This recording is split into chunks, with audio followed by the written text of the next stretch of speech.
Hello and welcome to the Darby Creek Diaries. I'm Gail Thompson. I made a project a couple of weeks ago before my shoulder replacement that had these leaves, and I promised I would show you how to make them. And there's a close-up of them. I had to patch together some things because I don't always video every card I make. So I found this video which explains how I made the leaves. I'm just using different leaves. So that's as clear as mud, isn't it? All I'm doing is taking some different distress sprays, which I have, it's my new fun thing that I love to play with. I'll have the colors listed below, but I think you all know what fall colors look like. Leaves always still have a little bit of green in them when, well, not always, but when they hit the ground. So I just put some of my favorite spray stains and added some water and just I'm going to set these aside to dry because I think they'll dry a little differently. Well, I know they will than if I were to heat set it because you kind of blow the color all around. So I'm just playing here in my Splat box, and these leaves were for another project, but I happen to have videoed that, and my arm is kind of constricted right now. I don't have a lot of movement. So I wanted to get this out to you though while it was still fall. Now the secret is micro glaze.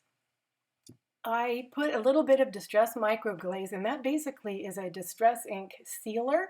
I put it on the left one only, and that's because I'm doing kind of an experiment.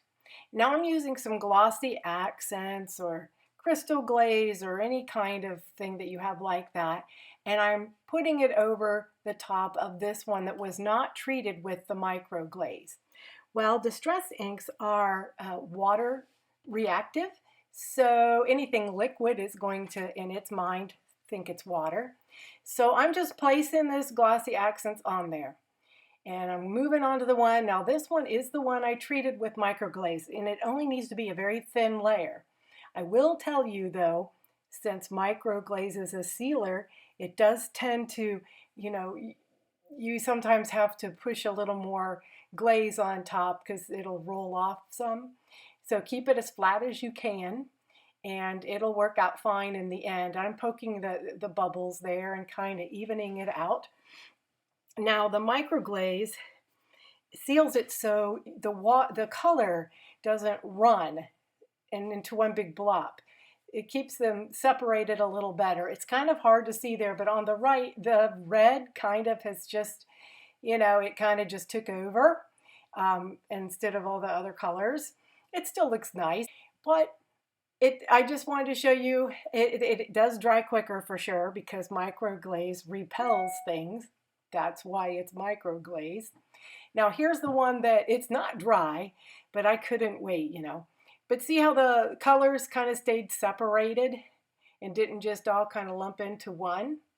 So, and then the ones back there are the original leaves that I sprayed, but they're just untreated. They're just there because they're in the picture. And these are the leaves that we did at the beginning of the video. Now these are the leaves that were actually on the card. After I showed the camera these, I did take walnut ink stain and I went around the edges because I really hate white showing on the edges of it. I think it just looks better to kind of keep them the color of the rest of the die cut. But these are Hero Arts Autumn Fancy Leaves, and you can see they come out just gorgeous. And the bubbles that are left with the the glossy accents, that's cool because there are little bubbles on leaves that lay in the yard. So, and there's the card again that we are referring to. I hope you enjoyed this little clip and that you'll like, subscribe, and follow me on social media. I'm going to leave you some other videos to watch until next time. Until then, you take care and have a great week. Bye-bye.